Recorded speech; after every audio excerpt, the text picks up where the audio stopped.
রহিম। সম্মানিত ঢাকাবাসী, বাংলাদেশ জামাত ইসলামী ঢাকা মহানগরী দক্ষিণের একটি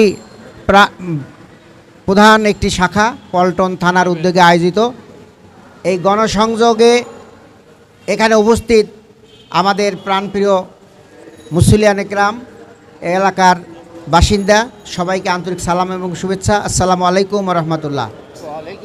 সম্মানিত ভাই এবং বন্ধুগণ, ইসলাম হলো একটি শাশ্বত আদর্শের নাম।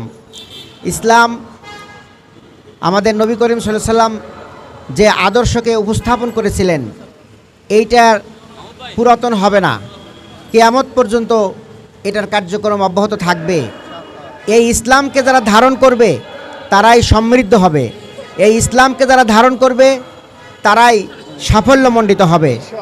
বাংলাদেশে একটি পরিবর্তন সবাই চাচ্ছে। এই পরিবর্তন চাইলে ইসলামের ভিত্তিতেই সেই পরিবর্তন হওয়া সম্ভব। বাংলাদেশ জামাত ইসলামী সেই পরিবর্তন চায়। আমাদের দুইজন মন্ত্রী যাদেরকে অন্যায়ভাবে ফাঁসি দেওয়া হয়েছে, মাওলানা মতিউর রহমান নিজামী এবং আলী হাসান মোহাম্মদ মুজাহিদ, তারা দুর্নীতি মুক্ত জীবনযাপন করেছেন, তাদেরকে ফাঁসি দিয়েছে। বাট তাদেরকে এই ধরনের কোনো অনিয়ম, তাদের বিরুদ্ধে কোনো দুর্নীতি, স্বজনপ্রীতির কোনো অপবাদ তারা দিতে পারে নাই। প্রিয় ভাই এবং বন্ধুগণ, আমরা যদি সেই ধরনের নেতৃত্ব গঠন করতে পারি, সেই ধরনের একটি কাঠামো তৈরি করতে পারি, তাহলে বাংলাদেশেও আগামী দিনে ওই সুন্দর একটি নেতৃত্ব সম্ভব। প্রিয় ভাই এবং বন্ধুগণ, আমরা ইসলামকে লালন করি, ধারণ করি। আমরা চাঁদাবাজকে অপছন্দ করি, আমরা নিজেরা চাঁদাবাজি করি না, আমরা মানুষকে চাঁদাবাজি করতে দিতে পারি না।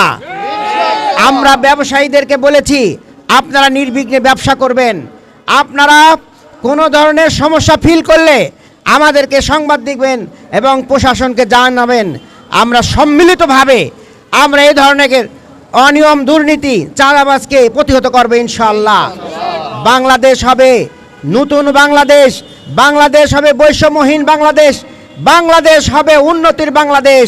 সেই বাংলাদেশ গঠনের জন্য বাংলাদেশ জামাত ইসলামীর নেতৃত্বে আপনারা সবাই মিলে ঐক্যবদ্ধভাবে কাজ করবেন এবং এই দেশকে উন্নয়নের সেই উন্নত শিখরে নিয়ে যাব, এই আশাবাদ ব্যক্ত করে সবাইকে ধন্যবাদ জানিয়ে আজকে কথা শেষ করছি। আল্লাহ হাফেজ। বাংলাদেশ জিন্দাবাদ, বাংলাদেশ জামাত ইসলামী জিন্দাবাদ।